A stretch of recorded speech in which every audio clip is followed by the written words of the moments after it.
যারা কমপ্লিট জাহান্নামী এরা আমাদের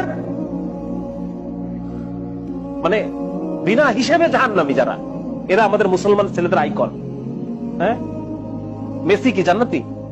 জান্নাতে যাবে? মেসি যদি এখন এই অবস্থায় মারা যায়, তাহলে ও কিভাবে আমার আইকন হয়? আমি ওর নামের লেখা টি শার্ট পরে কিভাবে ঘুরি? তার প্রতি আমার ভালোবাসা কিভাবে জন্মায়? কিভাবে জন্মায়? আমি তো মুসলমানের সন্তান। আমার আইডল হওয়ার কথা ছিল মুহাম্মদুর রাসূলুল্লাহ সাল্লাল্লাহু আলাইহি ওয়াসাল্লাম।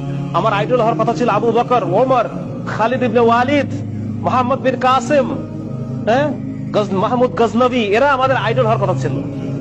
আজকে আমাদের আইডল কারা? যারা বিনা হিসেবে জাহান্নামী। আমি কি মুসলমানের সন্তান না? আমি পড়ি নাই কালেমা লা ইলাহা ইল্লাল্লাহ মুহাম্মাদুর রাসূলুল্লাহ? তাহলে এই ধরনের যারা আল্লাহকে অস্বীকার করে, যারা শিরকে নিমজ্জিত, কুফরে নিমজ্জিত, সিনার মধ্যে নিমজ্জিত, এই মানুষগুলো কিভাবে আমার আইকন হয়?